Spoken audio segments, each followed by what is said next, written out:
I'm going to sit over here with cool. you, otherwise I'll be way too far away. Yeah, it'd be awkward. So socks. Yeah. I mean, in 2013, you had a successful job at a media company. I mean, what made you decide socks were your future? Yeah, I can't say that when I was a kid it was ever on the short list of companies that I thought that I would start. I don't think there are a lot of 5-year-olds out there dreaming about starting sock companies.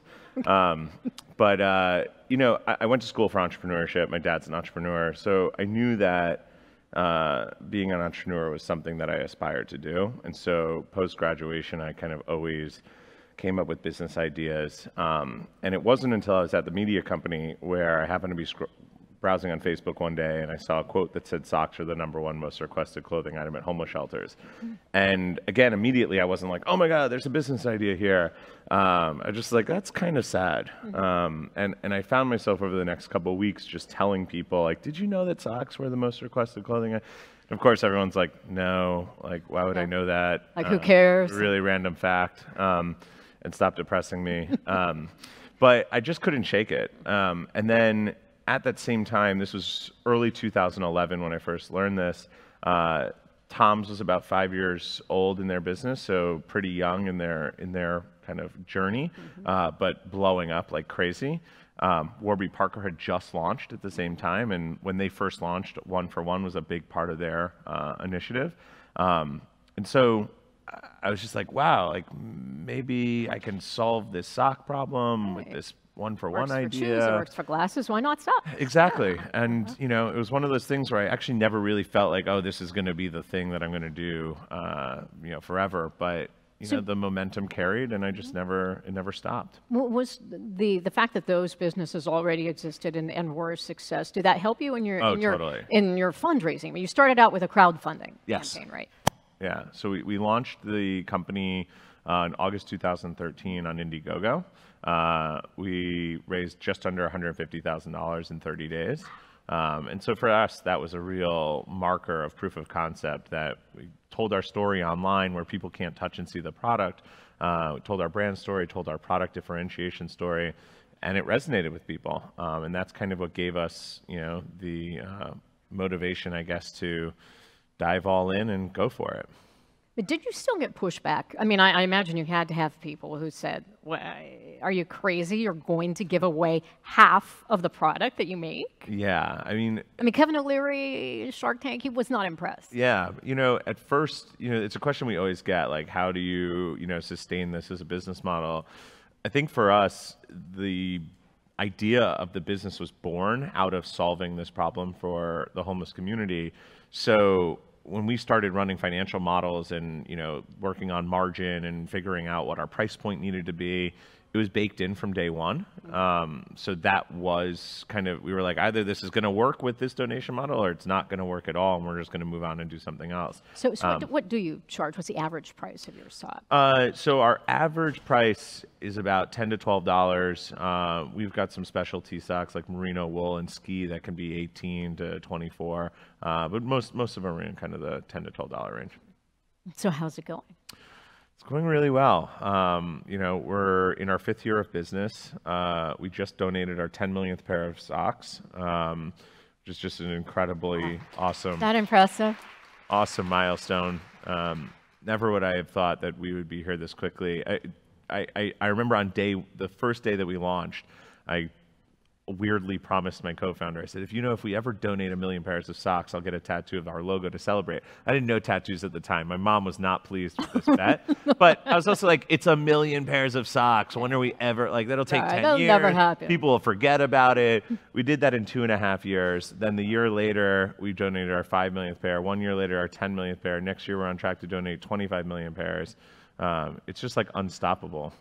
Now, if you had just, and I don't know if everyone realizes that you didn't just say, hey, we're going to, if you buy one, we'll give one away. You also designed a better sock. That's I mean, the best sock. Yeah. Could you have just done that and been a huge success and never given away a single pair? Would that have been enough? I mean, it's a hard question to ask because I don't think I would be sitting here. Like the idea for the business was so rooted in trying to help solve this issue in the homeless community that for me, I wasn't wanting to start a sock company. So, I mean, yeah, our product is by and large a huge driver for our success, right? I always tell people, like, you can't just expect to have a social mission and have that be the only thing that carries the growth of your business. You actually have to have a product that people like and want to come back and buy, because at the end of the day, they're spending their hard-earned money. You know, it's not a charity. They're not just giving us something, right? They want something in return. I don't think we would have had the success that we have today without our mission. And when we survey our customers, comfort and our mission are always number 1 and 2. They kind of interchange based on what type of marketing messaging we're putting out. But it's definitely a huge driver for our success. I'll tell you, talk about customers. The customer loyalty that you have been able to create for your brand is off the charts. I mean, just go on Facebook and check out Bombas. I mean, they are these evangelists. They love your socks. Yeah, if you ever want like a little experiment, go on and one of the, you'd be like, wow, these socks seem expensive, and you will have like hordes of people be like attacking you, and I'm just like, this is not coming from us, but it's cool. It's funny to see how passionate these people are about our brand. And so is it the mission or is it the sock that does it? Or both? It's a little bit of both. I really don't believe you can have one without the other. Having a high quality product is definitely a big driver, something that people feel like they can get behind. And then you support that with a really incredible mission. I always say, for our success, you know, if you sat down at a dinner party and started to talk about your socks, people would not probably invite you over to a dinner party anymore. But you open up the conversation, you say, hey, I discovered this sock company that donates socks to the homeless because socks are the #1 most requested clothing item. That's a much more interesting conversation than like, you should feel how comfortable my socks are. So I understand you and a lot of folks with Bombas regularly go yourselves personally and hand out these socks and homeless shelters. Could you share with us just some stories of the individuals you've met? Yeah, well, first of all, you know, and this is advice I give to, you know, anybody who wants a social, you know, enterprise business, is you have to get close to it. You have to get out there and do the work yourselves. You learn so much. For instance, when we first launched the company, we donated the same pairs of socks that we gave to our customers as we did to the homeless community. And our first, you know, designs were like pretty bright. They had orange and blue and pink and yellow. And as we were out handing socks out on the street, we got constant requests for, hey, do you have anything that's just solid black? You know, I don't really want, you know, bright colors. And then that got us thinking, maybe the socks that we're donating to the people in the homeless community are not, you know, they should be different than the socks for our consumer. And so working closely with our charity partners, we started to learn, you know, we designed our donation socks specifically with an antimicrobial treatment because they don't get to wash their socks as often. We reinforced all the seams for greater durability, and we utilized darker colors so it doesn't show dirt or visible wear. And, you know, it's by getting close to it and getting those types of insights, we're now serving this customer base, our homeless community customer base, way differently than the customer base that we serve online. And again, when you hand them out, tell me about someone you've met and what they've said about the socks or the difference it makes. Yeah, I mean, there's one story that stands out in my mind. I've told this a fair amount, but really, really early on, you know, I'd always carried socks in my backpack because it was just something, obviously, I'd gotten accustomed to doing. And I was walking up Madison Avenue between 24th and 25th. And sitting outside of the park was a gentleman, and, you know, I'd always go up to people, hey, you know, I don't have any money or food, but I've got a pair of socks. You know, is this something you need? And this guy looked up and he was like, how do you know that's exactly the one thing I need right now? And he took off one of his combat boots and he had wrapped his bandana around his foot. And then on the other foot, he had wrapped a plastic bag around his foot just to prevent the rubbing on the inside. And you imagine like walking around, and that image in my head of someone walking around with a plastic bag as a sock, you know, will be blazoned into my memory forever. And that's a big part of why, you know, when every new employee starts, they're handed 10 pairs of donation socks and they're required to give those out during their first week of work to help, again, remind people what it is that we do, why we're fighting for bigger things, and also why we do, giving events together as a company 8 times a month. Again, when you're out there serving people who have nothing, all of a sudden the problems that seem like problems inside the organization, they shrink. When you run out of pita chips and Chobani yogurt, you don't get people complaining quite as much. Yes. After no hummus. Exactly, after they've served a hot meal to somebody who hasn't had a meal in a while. Does it ever get frustrating, though, I wonder, because you are meeting a very important and real immediate need, but homelessness persists. Does that ever bother you? I'm doing this, but this problem continues and will probably never be solved. Yeah, unfortunately, what I learned actually was that about 90% of homelessness is transitional homelessness. So people who come in and out of homelessness in a period of less than 12 months. 10% are chronic homelessness. That's people who experience homelessness for more than 12 months. So the need will always be there. And we do, over the growth of the business, we've always talked about how can we increase our impact and, what are some of the things that we can do. And when you're a small team and you've got limited resources, sometimes we realize, we just got to stay really focused on what we do. But we've started to hear, these incredible, stories and outcomes that have come as a result of the work that we do. I know one of my friends is in the audience out here who runs an organization called Back on My Feet. We had met them 5 years ago, and, we were at an event and they were like, the one thing we actually really need right now is office space. And we were like, well, we've got this big office. We're not taking all the seats. So we invited them in and, gave them office space. There's another organization down in North Carolina who we've been giving socks to for the last, I think, like 3 or 4 years. And they wrote us a letter and said, because we haven't had the need to go out and buy socks anymore, we were able to send 2 kids from our organization to college. And so and I had never, that was not, I didn't set out being I was like, I want to provide a little bit more comfort to somebody's life that doesn't really have a ton. But the ripple effects and very cool. Even just, I think, raising the awareness around the issue to our customer base. I mean, we've got over 3 million emails now that we have. So just even the idea of bringing homelessness to the forefront of a conversation, I think is powerful. And we'll continue to always try and do more as we grow. Before we go to the audience for questions, I'm sure they'll have a lot. I did want to ask you, what's next for Bombas?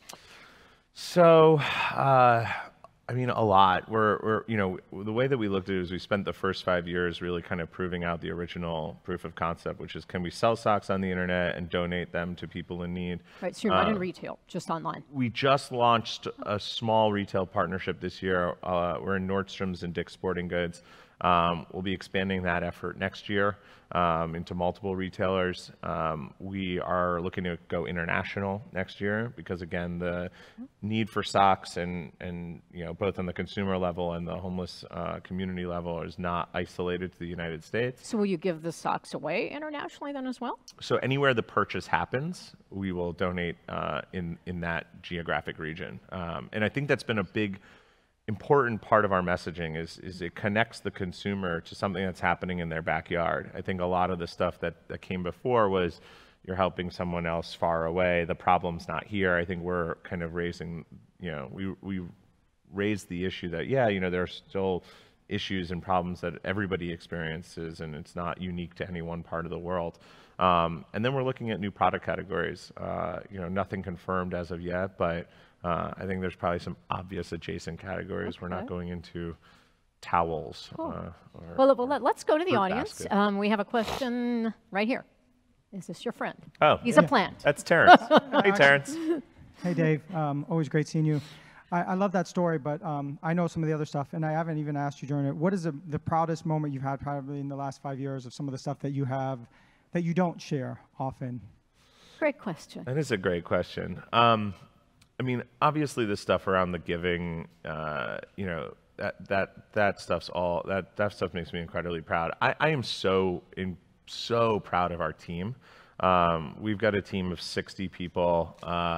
We've only ever had 2 people leave the company in 5.5 years, one to get their MBA at Harvard and one to start their own company. So that's 2 reasons that we were pretty supportive of. And you know, our first intern is now our operations manager.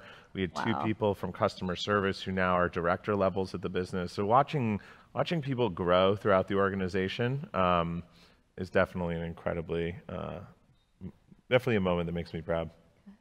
Another question? Back here. Hi, Emma Jackson with the Resolution Project, proud Bombas user. Cool, thank you. Put that up close so we can hear you. Okay, so the ballooning of your organization, your company happened so fast over the past 5 years, and you're now in this great catalytic moment for success and bridging the international divide. What is your biggest challenge that you're facing now? Is it the fiscal model? Is it how to expand, what markets to get into? Because it is a really successful model you have at this moment. Yeah, I think, you know, it's a great question because I think people assume just because you're growing, you know, super fast that, you know, everything's going perfectly. I think we think a lot about scaling the brand, especially as we think about new product categories or going into things like wholesale. Wholesale specifically, now that's now a channel now where we don't directly own that relationship with the customer. So much, I believe, of our success is that we have this massive canvas online by which to, you know, use video content and, you know, tell really deep stories through creative and, you know, photo shoots. And in a store, the package is this big, it hangs on a shelf. You have to hope that whoever's selling that product for you will tell your story in the same way that you tell it. Yeah, you have no control. You have no control. And then when we think about new product categories, are people going to respond the same way? And then also, I think, scaling the team and culture and trying to maintain this kind of sense of team unity as the organization scales, making sure that information is shared constantly throughout everybody and that everybody feels like they can raise their hand if they're having challenges or troubles. So scaling is certainly something, I mean, on a whole, that I think keeps me up at night. But again, I think they're good problems to have for sure. I'd rather be in this boat than the other one. All right, another question? Well, I have one for you. If the you today could go back and talk to the you in 2013 who started this whole thing, I mean, what would the 2013 Dave say? Just like, oh my God, I don't believe it. Yeah, I mean, I definitely didn't think that we would, you know, I had aspirations of obviously building something big. I didn't think that it would happen this quickly. And I think that the advice that I would give myself back then was certainly buy more inventory. We've run out of inventory quite a few times, and probably hire a little bit faster than we did. You know, we are not, I think one of the things that separates us from our other D2C peers is that we didn't go out and raise $50 million or $100 million from the venture capital firms. You know, we raised $4 million, $1 million in our seed round and $3 million in our A, all from kind of angel investors and small investors. So we didn't really have this kind of, let's just run for it. And, you know, we were really, really scrappy in the things that we did. Which is why our team size is so much smaller by proportionate to how big we are as a company. But I think I would definitely tell them to lean on the gas a little bit harder and not be quite as nervous all the time of whether this is going to work. Well, I think that what you do is really remarkable. And I don't think it's until you are really in a position of need or you're around people who are regularly in a position of need that you understand the importance of what you're doing. My community in Mississippi, Bay St. Louis, Mississippi, was destroyed in 2005 by Hurricane Katrina, and I was down there covering it for CNN. And when we got to my town on the fourth day after the storm, and people had cobbled together a little bit of food, a little bit of water, but the homes were flattened, and everyone was covered with muck and grime. And we said, hey, you know, if we can find a store open somewhere, you know, between here and Mobile, what would you most want? Now, they didn't say socks because it was like 90 plus degrees and 100% humidity. But what do you think they said? Underwear. Yeah, underwear. Just want underwear. So you have been hinting about expanding your product line. Maybe? Is that number 2 item requested? It is the number 2 item requested in homeless shelters. Okay. No confirmed plans, but we are exploring it. Interesting. That's a more complicated product. Much more Inside. complicated product. Yeah. Dave, thank you Thank so you so much much. for what you do. Thank you for the Pleasure. great conversation. Thank you.